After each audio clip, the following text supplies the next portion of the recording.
राधे कृष्ण भक्तों, जय माता दी, हर हर महादेव। आज मैं फिर से आप सभी के समक्ष एक और वीडियो लेकर उपस्थित हुई हूँ। आज मेरी वीडियो जो है कुछ विशेष होने वाली है। आज मैं आप सभी को जानकारी दूंगी कि कार्तिक माह में दीपदान करना कितना शुभ है और इसका क्या फल मिलता है और ये कौन से दान में आता है।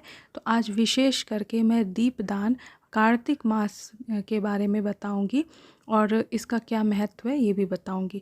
तो चलिए वीडियो को बिल्कुल भी लंबा नहीं करते हुए जानकारी को शुरू करते हैं। तो भक्तों, यदि आप आर्थिक तंगी से जूझ रहे हैं, गुज़र रहे हैं, आपको बहुत ज़्यादा आर्थिक परेशानी है, तो आप कार्तिक मास में दीपदान अवश्य करें। दीपदान को महादान भी कहा गया है। तो हिंदू धर्म में कार्तिक मास को चतुर्मास का अंतिम मास माना जाता है और इस महीने का शास्त्र में खास करके महत्व बताया गया है। तो इस माह में आपको भोजन, पूजन और दान पुण्य के साथ जो है खास तरीके से दीपदान भी आपको करनी चाहिए। बहुत ज़्यादा ये महत्व रखता है। तो ऐसा कहा जाता है कि इस महीने में भगवान लक्ष्मी नारायण की पूजा होती है और इनकी विशेष कृपा अपने भक्तों पर बनती है। और यदि आपको माँ लक्ष्मी को प्रसन्न करना है तो आपको खास तरीके से दीपदान ज़रूर करना चाहिए। तो आइए कुछ थोड़ा सा हम जान लेते हैं कि दीपदान जो है वो क्यों किया जाता है। कार्तिक मास में दीपदान करना बहुत ही ज़्यादा शुभ फलदायी माना जाता है, बहुत ही ज़्यादा महत्व और शुभ माना जाता है।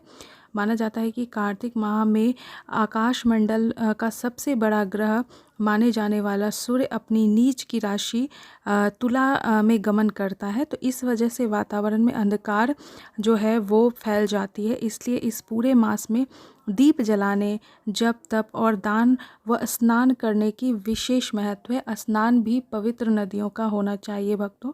अगर किसी विशेष कारण से कार्तिक में प्रत्येक दिन आप दीपदान करने में असमर्थ हैं तो आप 5 विशेष दिन जो होते हैं उस दिन आप जो है दीपक ज़रूर लगाइए। तो आइए जानते हैं वो 5 दिन कौन सा है।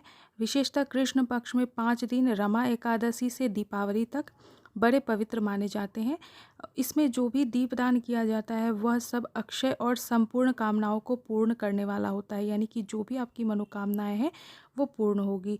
अग्नि पुराण में भी बताया गया है कि जो मनुष्य देव मंदिर या फिर ब्राह्मण के घर में दीपदान करता है वह सब कुछ प्राप्त कर लेता है। जो भी उनकी इच्छा होती है वो सब कुछ वो प्राप्त कर लेता है।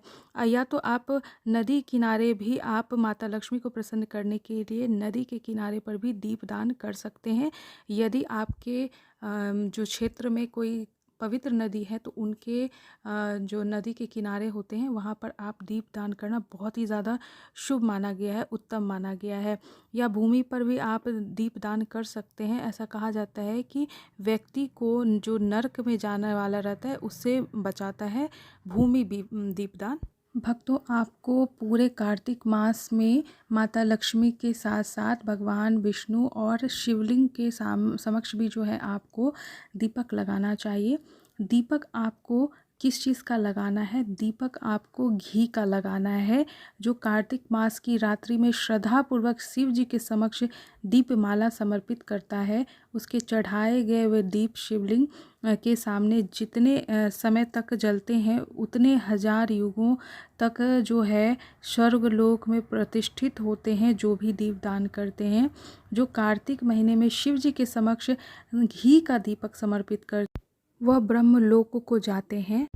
तो आइए भक्तों जानते हैं कि दीपक लगाने की सही विधि क्या है। अगर इस विधि से आप भी दीपक लगाएंगे तो आपको कार्तिक मास का संपूर्ण फल मिलेगा, आपका पुण्य मिलेगा आपको।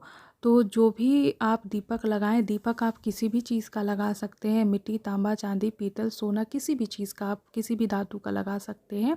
लेकिन इसे अच्छे से आपको साफ़ करना है और उसके बाद आपको प्रदोष काल यानी कि सूर्यास्त के बाद आपको मंदिर जाना है।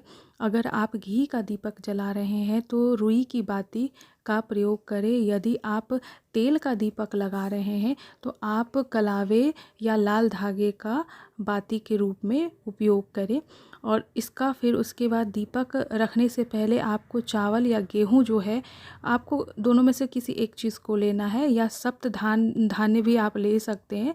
तो दीपक को भूल कर भी आप सीधा पृथ्वी पर आपको नहीं रखना है। तो सर्वप्रथम आप दीपक के नीचे जो भी अनाज लेकर गए हैं, गेहूँ, चावल, धान, जो भी सप्तधान जो भी, उसको पहले आप नीचे रखें। उसके बाद ही आप उसके ऊपर दीपक रखें। तेल की जो दीपक है आपको शिवलिंग के समक्ष आपको प्रज्वलित करनी है, और जो घी की दीपक है वो लक्ष्मी नारायण के समक्ष जो है आपको प्रज्वलित करना है। दीपक प्रज्वलित करते समय उनका मंत्र उच्चारण अवश्य करें। यदि आपको मंत्र नहीं पता है तो मेरे इस चैनल पर मंत्र से भी रिलेटेड दीपक जलाते समय क्या आपको मंत्र बोलना है वो भी वीडियो अपलोड है, आप देख सकते हैं वहाँ से। और आपको उसके बाद दीपक को प्रणाम करना है, अपनी मनोकामनाओं को रखना है। तो इस प्रकार से आपको दीपक लगाकर कार्तिक मास में पुण्य जो है वो लेना है। अपनी सभी मनोकामनाओं को आप इस विधि से दीपक लगाकर पूरी कर सकते हैं। तो यह कुछ दीपक कार्तिक मास में कैसे लगाना है ये विशेष करके विस्तार से जानकारी देने की कोशिश की है मैंने। उम्मीद करती हूँ आप सभी को ये जानकारी अच्छी लगी होगी। मिलते हैं अगली वीडियो में, तब तक के लिए आप सभी का मेरा वीडियो देखने के लिए बहुत बहुत धन्यवाद। जय माता दी, हर हर महादेव, राधे राधे।